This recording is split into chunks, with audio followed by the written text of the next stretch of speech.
Good morning here from Luxor. Today we get to visit the Valley of the Kings. So heard that's a really cool experience. Looking forward to seeing a bunch of cool hieroglyphics and art and color in the tombs, including we get to go visit King Tut's tomb. So that'll be really special. After that, we're going to go have some nice lunch after a short boat ride, and then we are going to chill at the cruise ship, and then we're going to fly all the way over to Sharm El-Sheikh tonight. So we're crossing over from Africa into Asia. So I think that would be our fourth continent of our trip. We've got North America, we've got Europe, we've got Africa, and tonight is Asia. So pretty cool. Pretty excited about that. That's quite an adventure for sure.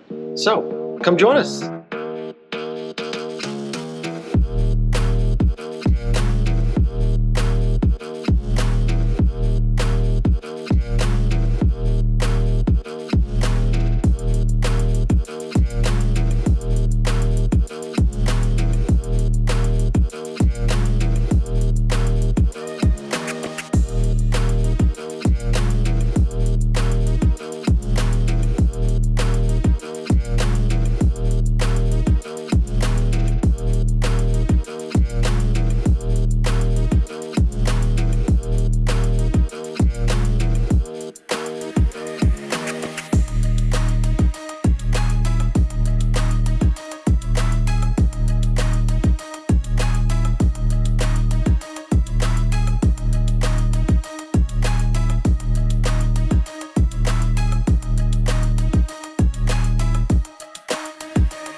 So once we are here in the west, we get to see lots of the land, green, fertile land. Land that is today so lovely and precious, yet in ancient Egypt as well.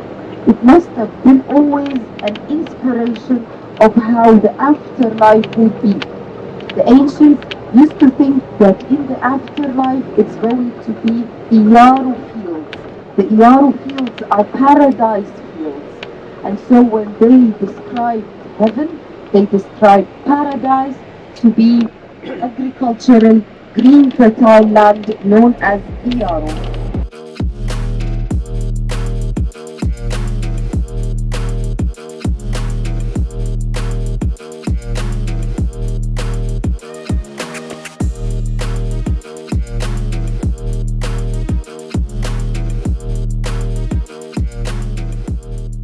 When we went and visited the temple of Abu Simbel, I told you that a little boy was the one that found it when it was buried.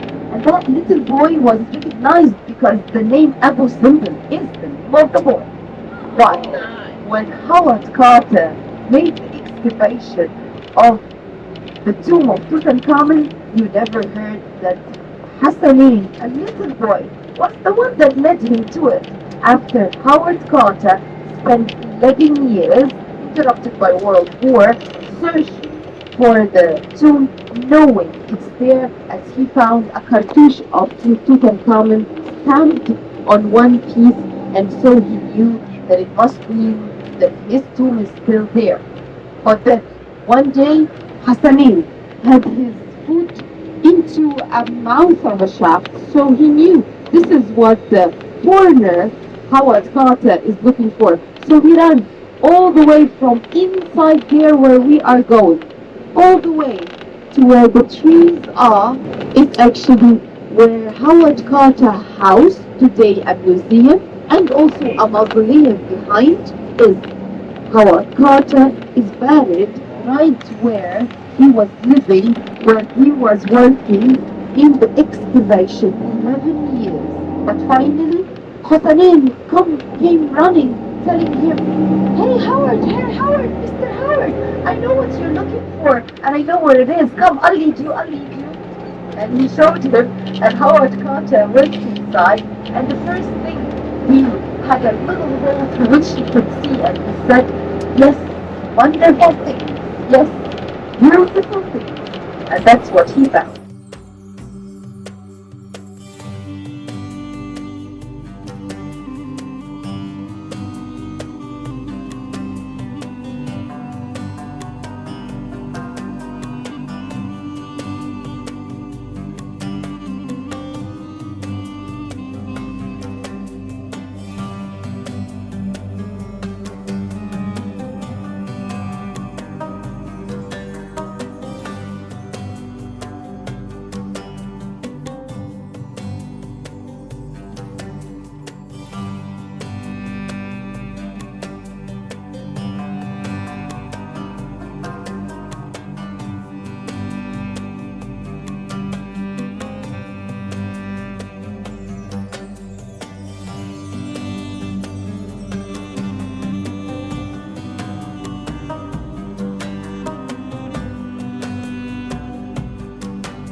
required the ceilings to be painted on the walls in order to become like a catalog, like a manual for the bar to come back.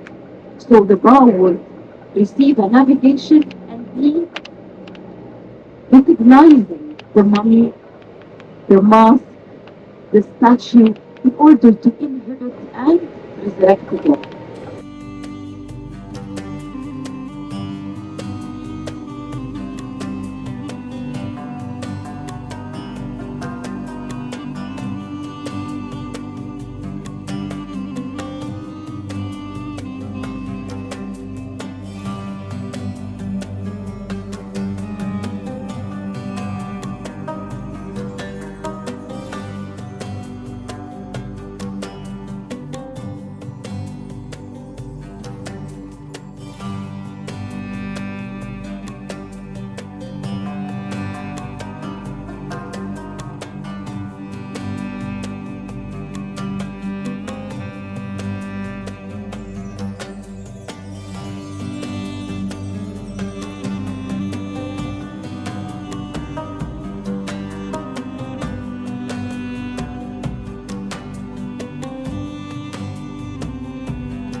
How about the calf?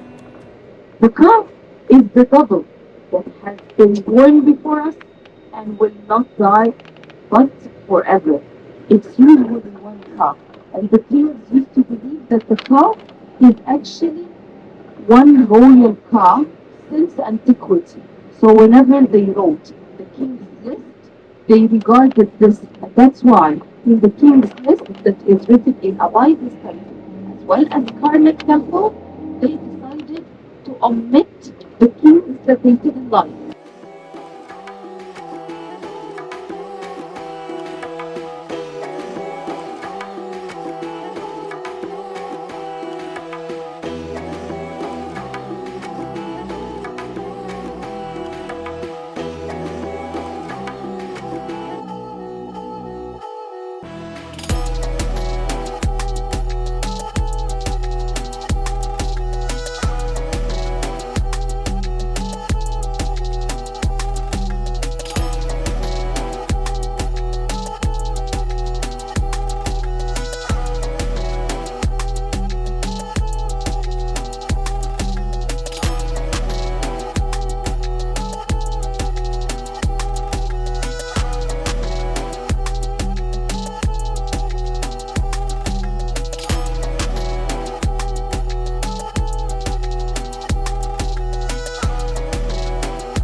Tutankhamen. We all talk about Tutankhamen and how important he is, although he was just a child. He only died in the age of 19. We used to think that he fell off a military chariot while hunting in the desert. As we know, he was always kept busy hunting in the desert.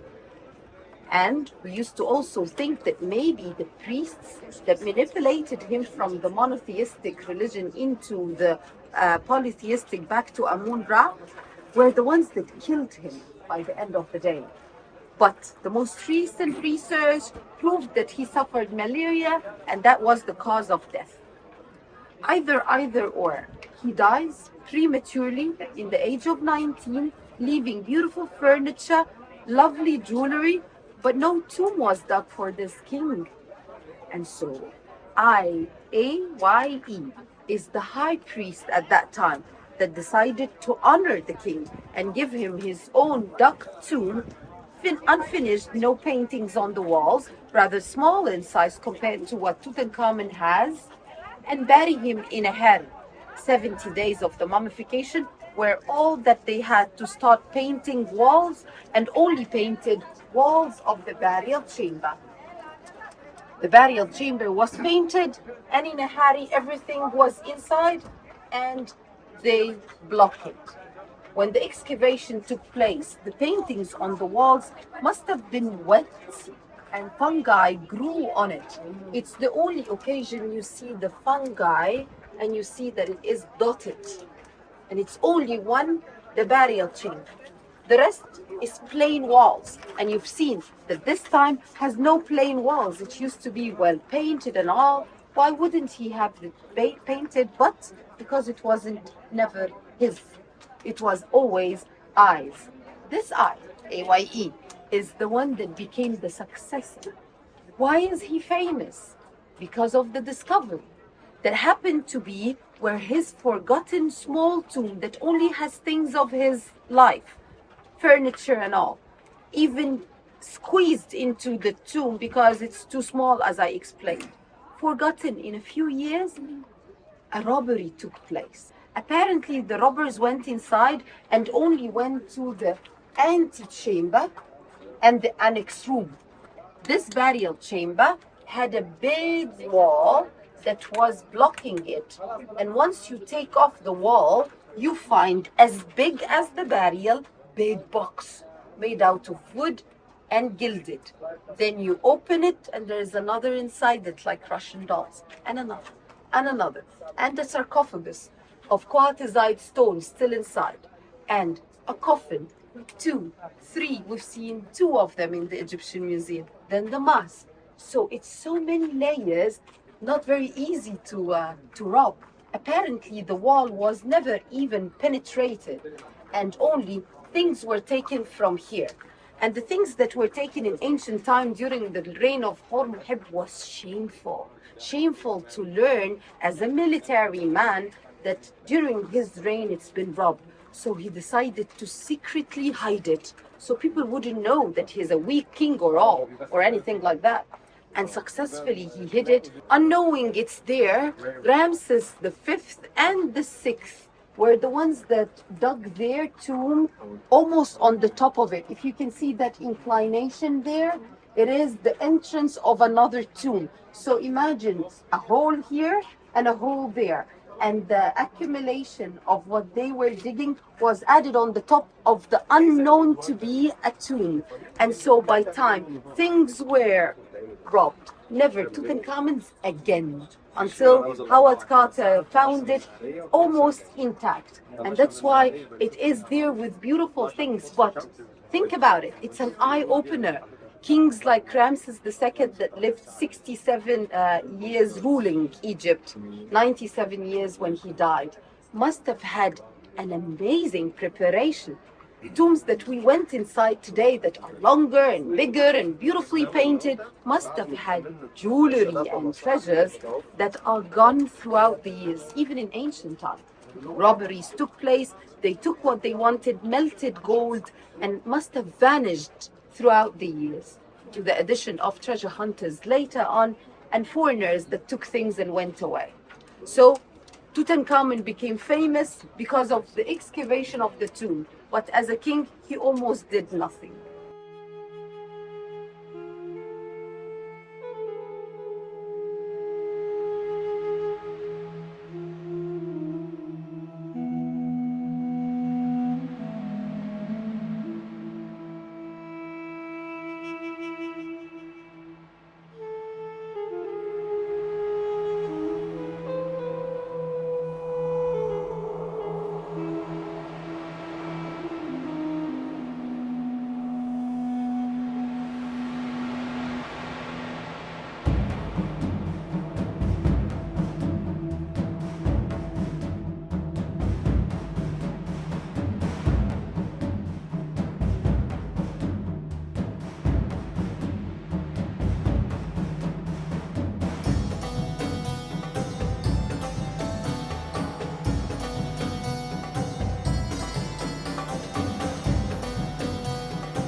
You made it. King Tut's tomb. We sure did.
how did you like the Valley of the Kings, Dad? It was excellent.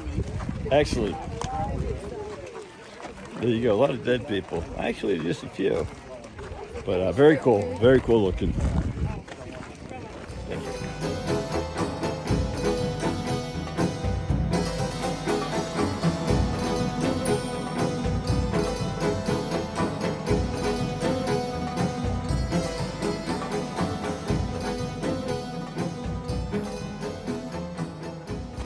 Hey, Dad, I see another tomb that we didn't get to tour. Let me see if I can zoom in on that one right there. Oh, wow. Interesting. King toilet. King Toilet. Yep. Who discovered him? Everybody. There you have it. Thank you. You won't get that on any tour. Nope. King Toilet. Buried right in there. With a few other things that we won't discuss that's also buried there probably every day. Oh my gosh. No. Oh, I'll give you $2. Thank you. And it has a DVD. I'm not sure of the quality, but, but the postcards are very nice. Yes, thank you. You might like them. Thank you very You're much. welcome. Hey, I had one question I was going to ask you. How high are the KV numbers? Are they up to three digits? No, 64 is Only the- 64? Yes, yes. Okay. That's Thank the, you. the ones that were excavated so far. Okay. Well, thank you for this. That's really nice of you. You're welcome. Thank you. You're welcome. I was blessed to have you in my group. No, well, it was nice to be here, and I appreciate you answering my questions. Oh, Very that's nice my pleasure.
like to say thank you. Thank you because you came to Egypt. I know you must have been told don't.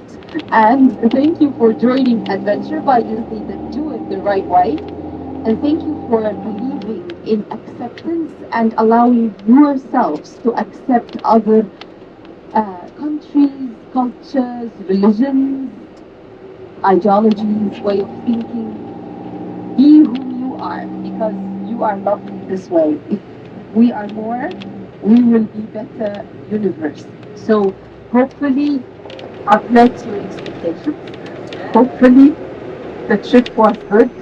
Hopefully I've met my country's expectations and hopefully I've done a good job presenting myself, my country, my family, my agency, and come back and visit Egypt, tell the world about us, tell them we are good people, tell them we're not terrorists, tell them that we're not aliens either.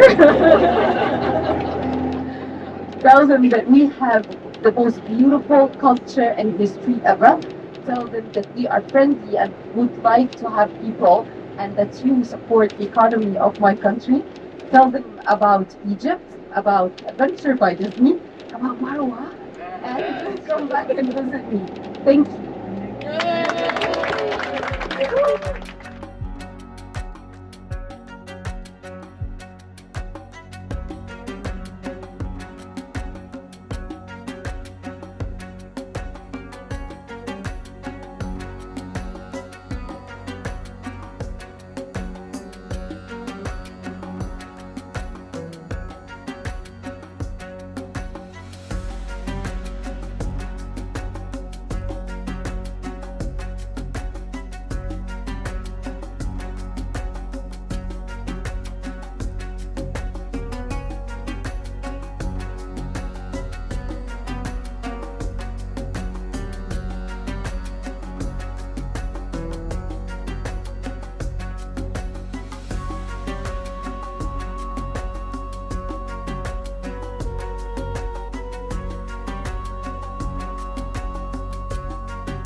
passengers, on behalf of Air Cairo, the captain and the crew members would like to welcome you on board Air Cairo Embraer 190, flight number 56, bound to Sharm El-Sheikh.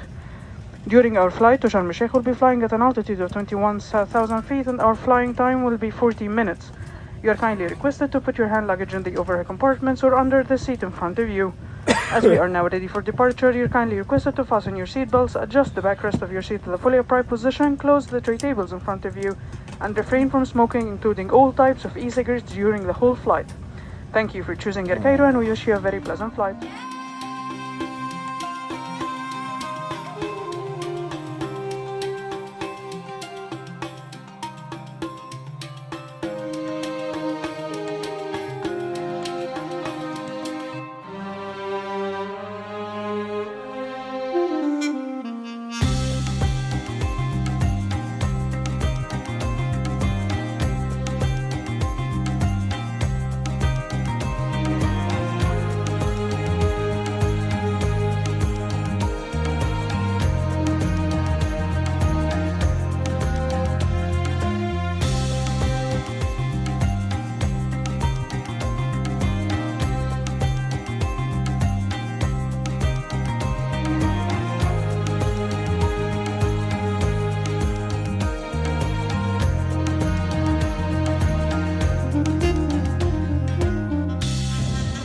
Ladies and gentlemen, we have just landed at Sharm El-Sheikh International Airport. The temperature outside the cabin is reported to be 21 centigrade, and the local time is 11:25 p.m. For your safety and the safety of the others, please remain seated until we reach our parking position. Seatbelt sign is switched off. We would like to thank you for choosing Air Cairo, and we hope to see you once again in future flights. Thank you and goodbye.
Well, we made it to Asia, our fourth continent of the trip.